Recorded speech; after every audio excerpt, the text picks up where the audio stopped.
Oke, baik. Selamat siang, Bu, dan selamat siang juga untuk teman-teman saya.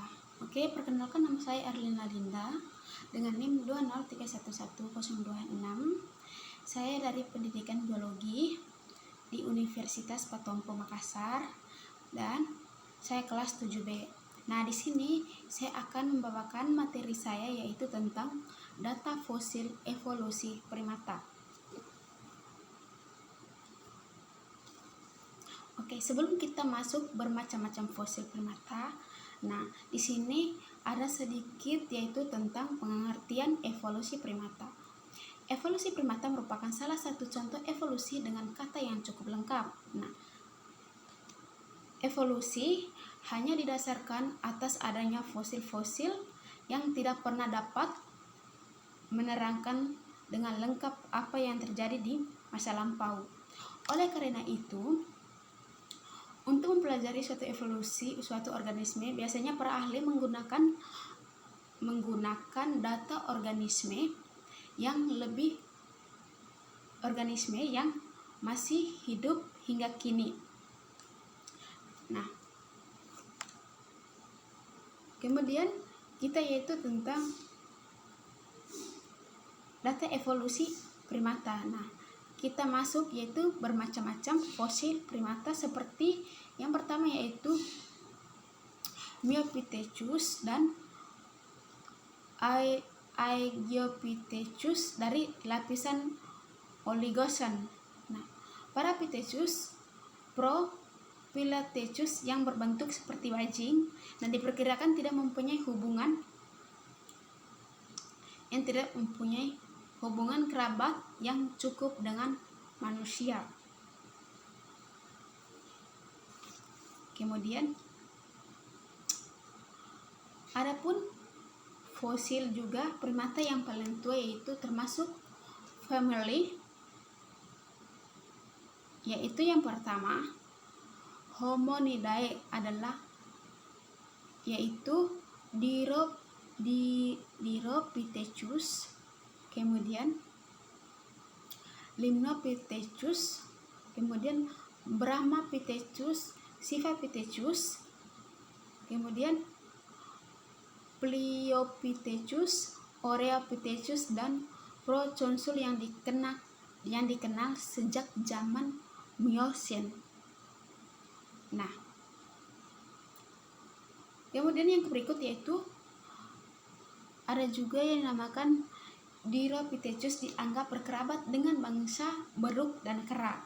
Nah, sedangkan Proconsul merupakan fosil hominid yang tertua yang terduga kerabat dengan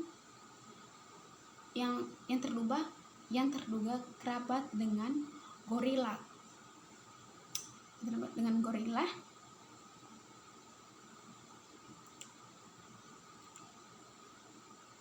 Dan simpanse.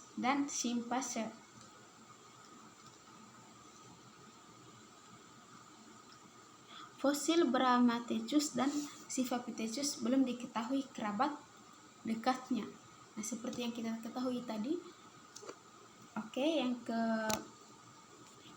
berikut kemudian yaitu mengenali fosil hominid yang lebih muda yaitu Rhamnothecus yang dianggap sebagai fosil yang erat hubungannya dengan manusia.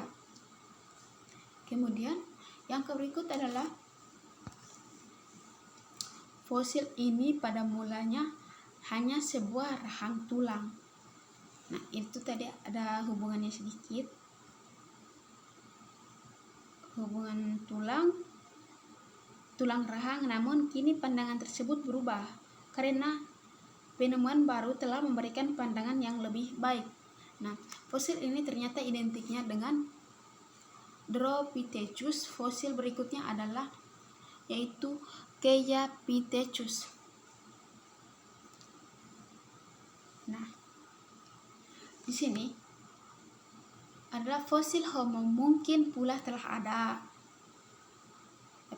Tetapi data yang ada belum meyakinkan. Baru kemudian pada lapisan yang lebih muda mulai dijumpai Paraustralopithecus Aetipicus yang kemudian oleh para ahli yang beraliran progresif sekarang disebut Homo erectopithecus, Australopithecus, kemudian Megathropus paleojavanicus, dan Paranthropus.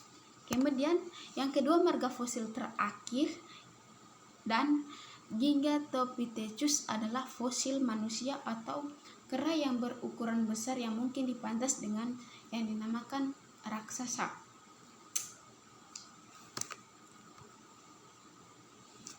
Kemudian yang berikut adalah ada yang dinamakan fosil-fosil yang menempati lapisan lebih atas adalah Zinjanthropus, Homo habilis, Homo ergaster, Homo rudolphinensis. Kemudian ada juga kita mengenali manusia purba, Homo erectus, kemudian atau Sinotropus, Pithecanthropus, Atlanthropus, Telanthropus, Eanthropus, dan Homo heidelbergensis. Nah, kemudian di sini juga ada fosil-fosil hominid yang paling muda, semuanya sudah dianggap sebagai Homo sapiens atau Swancombah, Stenheim, Cro-Magnon, dan Homo sapiens neanderthalensis atau Homo solensis, Homo rhodesiensis. Oke, baik, terima kasih. Itu dari saya, yaitu tadi tentang data evolusi atau data fosil evolusi pada primata. Oke, baik, terima kasih. Mohon dan lebihnya itu saya minta maaf.